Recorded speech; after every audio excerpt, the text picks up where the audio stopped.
mga Abel, good afternoon sa inyong lahat. Ayan mga Peter. Ayan. Ayan. 5:30 na. So yun.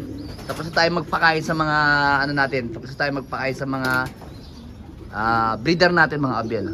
So tinitingnan lang natin yung mga ano natin. Mga flyer natin kasi nagpaano tayo. Pinagsama-sama na natin ngayon kasi kumakain sila. Yun. Kasalukuyan nagkaagulo sa loob. So ito. Oh, ayan. Malalaki ng mga young bird natin, update tayo. So ito mga Abel, si ano nga pala, ayan, si Peter nga pala yan, si Juana. Yan is hindi na natin, baka hindi na natin ibenta yan mga Abel. Gagawin na lang natin breeder talaga. Pero tingnan natin yung kapatid niya kung anong gagawin ngayong karerang South sa BBC. So isasali nga natin siya sa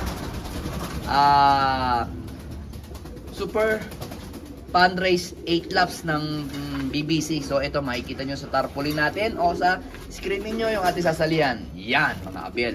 So isasali nga natin yung kapatid dito sa 8 laps sa ano, pwede siyang ano, ang champion niya is brand new Rush. Yan. Ganda mga Abel, diba? So tinitingnan natin baka magkastahan yung mga ibon natin doon. Then ito, oh, ayan, medyo malaki na yung mga young bird niya. Oh. Then dito mapapansin nyo, oh, nawala yung itlog ni Pastel at saka ni Jimmy D NPL. Yan, nawala kasi inilipat natin dito muna kay Peter Maselan. Ayan, nilipat muna natin kay Peter Maselan mga Abel. Up, lagyan natin ng lights mga Abel, sandali. Ayan mga Abel, oh, nilagyan natin ng lights. So, ayan, yung egg niyan is itira po natin, pinakain natin kay Pochok. So yun, kasi third clutch niya na eh, tama na yun, okay na yun. Then ito, anak ni Pastel at saka ni Jimmy D. Yan mga Abel, oh. Tapos dito sa taas naman natin si pangalan nito si Rigor at saka yan. Pisana pala, kaya pala nakapagpapisana tayo sa ibon natin na yan. Alright na alright, pero teka, hindi ako mapalagay kasi baka biglang magkastahan yung ibon natin dito eh. Ay hindi, sige. Gusto nilang pumunta doon. Dali, mamaya pupuntahan natin yan. Then dito, alam ko mangingitlog na si ano, Peter, ayan. Si Press at saka Peter. Press Peter yan. Ayan yung mga anak, ang gaganda mga Abel, solid. Then, yun nga mga Abel, ayan ang ating tarpaulin mga Abel, oh. Ayan, nakikita nyo. Ito yung, medyo lumayo tayo ng konti, ayan, oh. Yan yung tarpaulin natin ngayon, ayan. Thank you nga pala kay Sir Ronald Gonzales, yan. Dahil isa na tayo sa endorser ng ano, ng Kalapatids, yan. Breeder mix at saka flyer mix, yan. Ganda niyan, mga Abel, solid yan, gandang patukayan. So ngayon wala pa naman tayong ano, wala pa sa ating pinadadalang breeder mix at flyer mix. Papakita ko na lang sa inyo pag pinadala tayo. Pero napakagandang logo mga Abel, oh. Tagaytay loop, naman, nyaman, ne. Nagkakapampangan kahit na hindi bagay, aray ko. Then dito nga tayo mga Abel, oh. Kasi eto mga Abel, ang purpose ko dito mga Abel, itong tarpaulin natin, pag ganitong gabi, ang gagawin natin, ibababa natin yan. Kasi doon detalye yan eh. Ngayon ibababa ko yan. Pero pagka umaga, bibiluhin ko yan, ipopold ko doon, then hahayaan ko maarawan yung mga ibon natin. Sa gabi lang kasi nabubugbog sila sa hangin eh. Kasi di ba pinaghihiwalay na natin yung kak at saka hen mga Abel. Dito yung kak or dito yung hen, palitan eh. Alternate lang sila eh. Hindi naman po pwedeng mapix lang dito yung lagi yung kak. Kailangan napunta rin dito yung hen. So para masanay sila, lalo na ngayon ang labanan natin is Tacloban. Siyempre, ano yan, kalimitan pagka Kalbayog at saka Tacloban 2 days race yan, kaya kailangan masanay sila sa madilim na panahon. Kasi nga minsan yun nga, kagaya ng ano natin, ibon natin na si 641 nag nightbird yung ibon natin na yun. So yun, tanggalin nga natin ito patukan na to, baka kasi may iputan eh. Yan. So yun, pinagsama-sama ko muna yung mga ibon natin dito dahil nga nagpakain naman tayo. So wala namang problema nun. Kasi mag-aaway-away lang sila. Kagaya niya, no? Tino. Tingnan nyo si Juana, hindi makataas kasi matapang tong isang to. Ayan, no? Inaaway niya. Tsaka wala tayong pugad dito. So ngayon, ang ginawa kong diskarte kanina dito is pinauna kong kumain yung mga kak. Kasi pagka kasama nila yung hen, hindi sila kumakain na maayos, mga abel. Ang ginagawa nila, habol lang sila ng habol sa mga hen. Kaya nga, ayaw ko. Ayaw kong magkasama yung hen at saka kak pag kumakain. Kasi nga, nag-aaway-away sila. O inaaway ng kak yung hen. So, mas gusto ko yung separate sila kumain.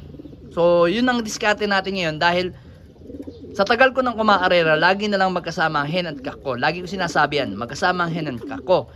Ngayon, binago ko lang ngayong sistema. Ngayong season ng South at saka ng Norte. Kaso hindi lang talaga tayo pinala dito kay 641 mga abel. Pero mga abel, ito, nakaparte na to sa Patibayan mga abel. So ngayon, hanggang ano ba ngayon, Tuesday, Wednesday or Thursday, kapag Wednesday or Thursday at wala nang nadagdag do sa lima na lang kasi kaming nakapagpauwi sa Patibayan. So, yung 5 yun, ang mangyayari,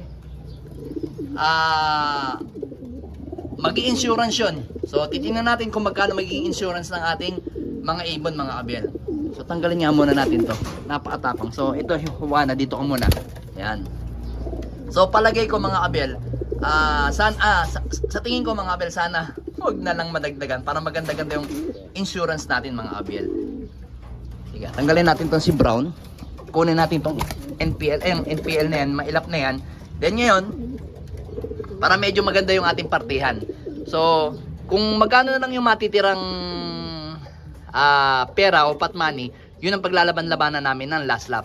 So, ako naman, para everybody happy, kasi tinanong nila ako kung papartehin na ba o laban. Sabi ko kung ano mang gusto ninyo.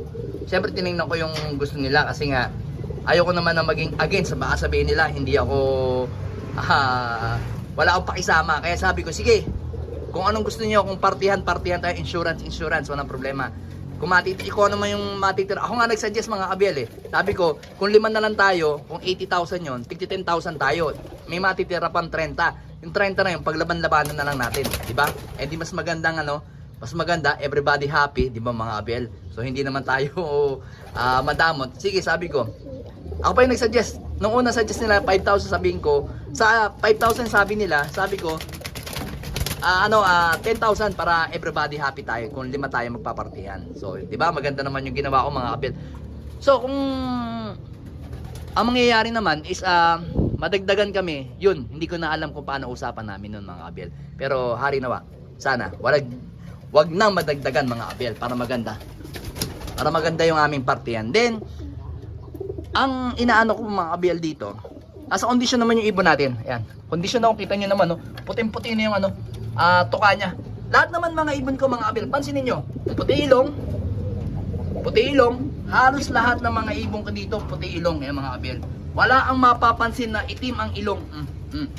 Ayan ibig sabihin, maganda yung conditioning natin sa mga ibon natin, mga abel. Tension at nag-ano pa ako, namamalat ako So, ang isa kong dito mga abel, kaya hindi ko pinagsasama tong dalawang to, si Juana at saka si 641. Ito, tansya ko para mangingitlog, pero hindi pa naman siya mangingitlog, pero parang malapit na. Kasi nga nakastahan to nakastahan siya nung nakaraan 2 beses. So ngayon medyo bumuka sipit-sipitan niya, kaya pala bumili siya nung linggo. So ngayon, hindi na natin pinagsasama kasi malapit na rin ang derby nito. 1 week na lang kasi itong week na to lalaban yan sa 8 laps sa Rush. Yung sasakyan na Rush, yan. Ilalaban natin yan mga abel ito. Then, yun. Yan, ilalaban natin. Then, nga pala, doon sa PUF natin, itong PUF na to, si Peter 3 at saka Peter 2, yan dalawang yan, live. So, ang nangyari, ang live na lang is 400 plus na lang na yung bird. Diba mga abel? Not bad. Napakagandang laban. So, sana lang, hari nawa tong mga ibon na to. So, 3 na nga lang yung ibon natin na young bird. So, yun na lang yung harapin natin. Kung alin yung nandito, yun na lang yung harapin natin. So lahat to, itong nasa ibabaw na yan, simula, ay, itong brown talaga, kulit. So itong tatlong yan, tatlo. Itong mga nasa ibabaw, 1, 2, 3, 4, 5, 6, lahat yan nakalaban mga abel. Yan. Yan yung mga nakalaban natin ngayong season.